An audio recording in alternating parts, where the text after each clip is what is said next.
Hello everyone. सो आज का set circular arrangement और मैथमेटिकल रीजनिंग पे है। मुझे उम्मीद है कि आप लोग पुराने सारे सेट्स लगा रहे होंगे और देखते हैं कि ये सेट कैसे करना है। तो सेट की difficulty level I would say is between easy and medium, तो ज़्यादा डिफिकल्ट सेट नहीं है। कल के सेट्स मैंने काफ़ी थोड़े से हाई लेवल के रखे थे, तो आज मैंने सोचा कि फ्राइडे है, थोड़े से इजी सेट्स रखते हैं। So the set is a game called Coco is played by two teams, each having six players in a semicircular playing area.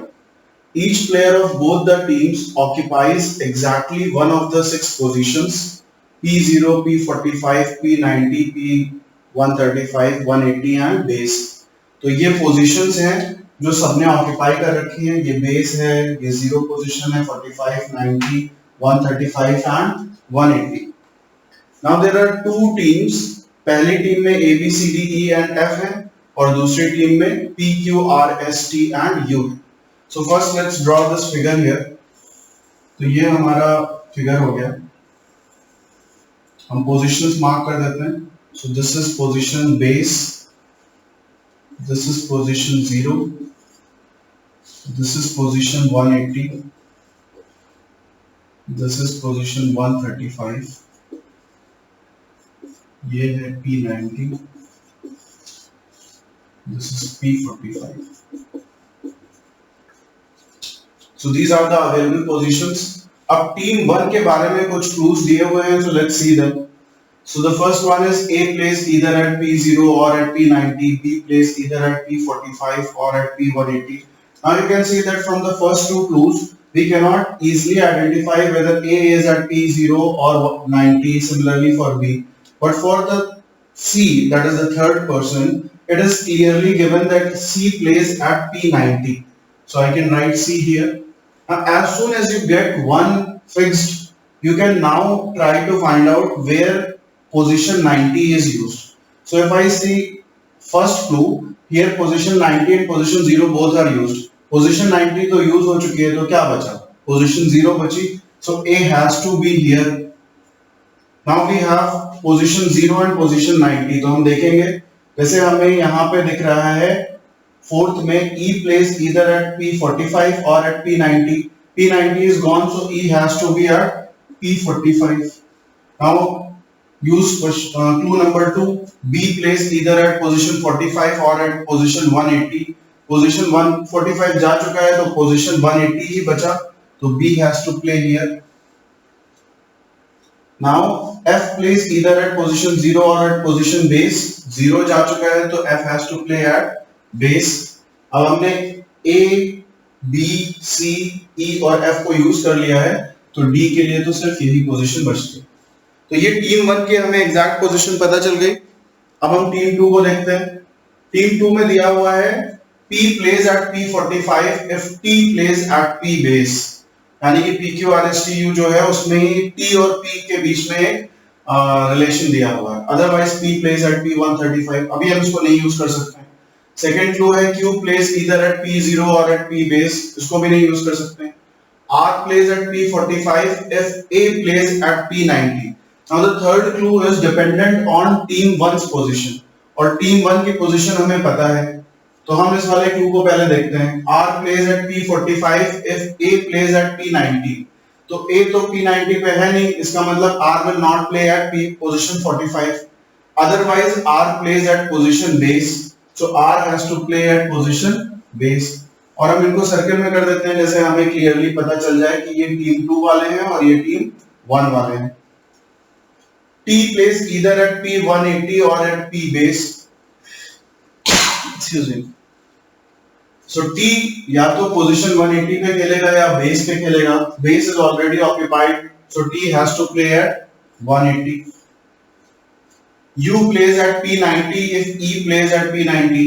E P90 पे है नहीं, तो U P90 पे नहीं खेलेगा। Now we'll go back to the starting clue. First clue पे फिर से देखते हैं।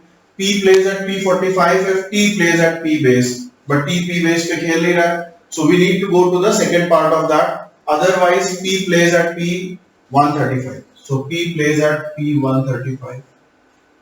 Q plays either at 0 or at base. Base तो यूज हो चुका है, तो 0 ही बचता है। R plays at P45 if A plays at P90. R को हमने यूज कर लिया S2 को पूरी तरीके से। अब हमारे पास सिर्फ U बच रहा है और P, Q, R और S बच रहा है। U हमें पता है कि 90 पे नहीं खेलेगा बिकॉज E 90 पे नहीं है, तो U has to be at 45 and S has to be at 90. So ये हमारे पास दोनों के दोनों टीम्स की पोजीशन पता चल गई। अभी आगे दिया हुआ है whenever a team scores a point, all the players of the other team have to shift one position to the anti-clockwise direction, यानी कि इस डायरेक्शन में। This is anti-clockwise direction. तो क्या कह रहा है कि अगर टीम 1 ने पॉइंट स्कोर किया तो टीम 2 वाले एंटी क्लॉकवाइज डायरेक्शन मूव करेंगे, यानी कि S P पे आ जाएगा, P यहाँ पे आ जाएगा, T will move to R's position, R will move to Q, Q will move to U and U will move to S. उसी तरीके से अगर टीम 2 ने पॉइंट स्कोर किया तो बाहर वाले मूव करेंगे। The players don't change their position for any other reason during the course of the match. ठीक है, अभी हम क्वेश्चंस को देखते हैं। Which of the following shows the correct pair of players at P base initially? Initially F और R है, so correct answer is option number C. Question 2. If team 2 has scored 12 points more than team 1 and A is playing at P base, then which player of team 2 is playing at P45? तो ये कह रहा है कि अगर हम score line लिखें तो टीम 1 और टीम 2 है। So this is saying team 2 has scored 12 points more than team 1. तो अगर इसने x पॉइंट स्कोर किए तो इसने x plus 12 किए, ये तो पहली चीज हो गई। Then they are also telling us that A is playing at P base. तो A base पे खेल रहा है, इसका मतलब कितने मूवमेंट किया होगा इन्हें? 1, 2, 3, 4 and 5. तो मिनिमम 5 मूवमेंट तो A ने किए ही कोई होंगे, यानी कि जो टीम 2 है x plus 12 जो है वो 5 होगा या उससे बड़ी वैल्यू होगी। ऑब्वियस सी बात है कि x plus 12 है तो 5 से तो बड़ी वैल्यू होगी ही होगी। Now you can also see from this figure कि कोई भी टीम अगर 6 बार मूव करती है तो अपनी इनिशियल पोजीशन पे आ जाती है। For example you can see A को देखते हैं हम लोग, तो 1, 2, 3, 4, 5 and 6, तो अगर अपने 6th मूवमेंट पे it will back towards original position, और अगर A ओरिजिनल पोजीशन पे है तो सारे ओरिजिनल पोजीशन पे। फिर अगर 12 टाइम्स कर रहा है यानी कि 6 का मल्टीपल, अगले 6 में फिर यहीं पे आएगा, फिर अगले 6 में फिर यहीं पे आएगा।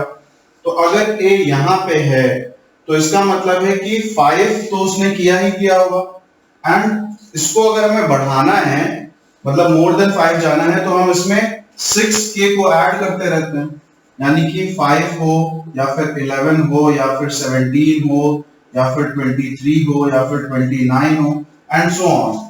इन सारे पॉइंट्स पे T2 के, अगर T2 ने 5 किया या 11 किया या 17 किया या 23 किया या 29 किया, इन सारे पॉइंट्स पे A will be at base. क्यों?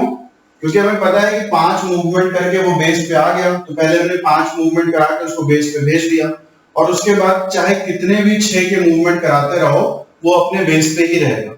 जैसे हमने यहाँ पे कहा था कि जब यहाँ से मूवमेंट करेगा 6 बार तो यहाँ आएगा, तो एक बार अगर उसको हमने यहाँ पे फिक्स कर दिया, उसके बाद जितने भी 6 के मूवमेंट कराओ वो यहीं पे रहेगा, right? So these are the possible pointers of T2, 5, 11, 17 and so on. तो अब हमें दिख रहा है कि 5 is not possible, 11 is not possible, 17 possible है। तो 17 के करस्पॉन्डिंग T1 कितने पॉइंट स्कोर करेगा? 5, इसके करस्पॉन्डिंग 11, इसके करस्पॉन्डिंग 17 एंड सो ऑन। तो हमें यहाँ पे भी दिख रहा है कि T1 ने जो पॉइंट स्कोर किए हैं वो भी 6k plus 5 रेंज के ही हैं या इसी फॉर्मेट के ही हैं, यानी कि जो टीम T2 है वो भी 5 time anti clockwise direction move करेगी, और उसके बाद चाहे पॉइंट कुछ भी हो पोजीशन वही मिलेगी हमें बार बार। तो इनको भी हम 5 एंटी क्लॉकवाइज डायरेक्शन में मूव करा देते हैं, और हमें बताना कहाँ पे है? P45 पे। तो P45 का मतलब होता है ये पोजीशन। तो अब हम देखते हैं, अगर हम S को मूव कराएं तो 1, 2, 3, 4 एंड 5th पॉइंट मूवमेंट पे S will be at P45. So answer is option number 2, that is S. Next, If team 1 wins the match with the score line reading 55-31, then how many times do the players of team 1 come back to their initial position at the start of the match during the course of the match? तो ये कह रहा है कि team 1 ने match जीता with the score line 55-31, यानी कि टीम 1 ने 55 किए और टीम 2 ने 31 किए। इसका मतलब है कि टीम 2 55 मूवमेंट करेगी और टीम 1 31 मूवमेंट करेगा। और ये कह रहा है कि कितनी बार back to their initial position team 1 वाले आए। हमें पता है कि कोई भी टीम अगर 6 मूवमेंट करेगी तो अपने इनिशियल पोजीशन पे आ जाएगी। तो कितने 6 मूवमेंट हमें यहाँ पे मिलेंगे? 31 divided by 6, that is 5। So 5 movements मिलेंगे, that means they will come 5 times to their initial position. Fourth question है, if team 1 is leading with the score line reading 3-2, so team 1 ने 3 को पॉइंट किए हैं और टीम 2 ने 2, यानी कि टीम 1 2 बार मूव करेगी और टीम 2 3 बार मूव करेगी। तो टीम 1 को पहले 2 बार मूव कराते हैं, तो 1 and 2, so A will be at 90। तो हमारे पास ऑप्शन तो सिर्फ एक ही है, AR, तो हमें कुछ करना ही नहीं है, हमने इसको मार्क कर दिया। फिर भी क्रॉस वेरीफाई करने के लिए हम T2 के 3 मूवमेंट करा देते हैं। तो T2 के 3 मूवमेंट R से कराते हैं, 1 2 3, थर्ड मूवमेंट पे R यहाँ पे आ जाएगा। So the answer is AR। So I think this was a easy set और आप सभी लोगों ने कर लिया होगा। अगर नहीं कर पाए हैं तो please do not worry, just keep on following it, and by the time we will reach to the CAT examination और any other MBA exams, you will be able to do all the sets. हम इतने sets कर लेंगे और इतने variants कर लेंगे and we'll keep on relating those sets कि सारे के सारे सेट easy लगने लगेंगे। So guys, keep on going through these videos and happy learning. Thank you so much.